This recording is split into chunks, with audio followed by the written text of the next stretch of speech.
পাহাড়ের মাঝখানে এরকম সুন্দর একটা গ্রাম, আশেপাশে সব পাহাড়ের সবচেয়ে উঁচু পাহাড়, সেটারই চূড়ায় উঠলাম আমরা সবাই। আর যাওয়ার পরে পরে সবচেয়ে বড় বিপদে, সেটা হলো টানা বৃষ্টি। চলেন পুরো ঘটনাটা এক্সপ্লেন করি। গাড়ি থেকে নামার পরে এক জায়গায় অনেকক্ষণ দাঁড়িয়েছিলাম। ওখান থেকে কিন্তু পাহাড়ের ভিউ গুলো অনেক জোশ দেখা যেতেছিল, কিন্তু এখান থেকে আমাদের সব হেঁটে হেঁটে যাইতে হবে, কারণ গাড়ি অতটুকু যাবে না।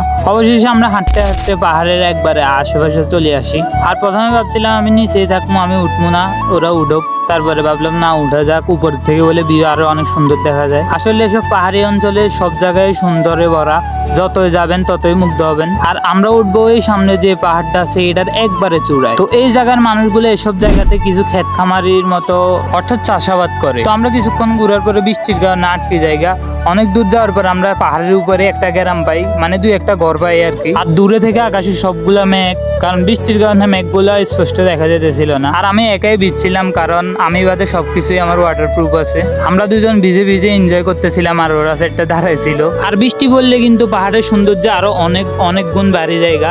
তারপর আমরা একবারে প্রকৃতি দেখতেছিলাম ঘুরি গায়রা। কিছুক্ষণ পরে বাতাস, কিছুক্ষণ পরে আপনার বৃষ্টি পড়তেছিল। আর তীব্র বাতাসের বাড়ির সাথে যদি আমি নিচে পড়ে জায়গা, এখানে ডাইরেক্ট খতম, মানে এখান থেকে বেঁচে উঠার কোনো ইয়া নাই, কারণ অনেক উপরে শহর থেকে। আর কিছুক্ষণ পরে আবার আসে বৃষ্টি।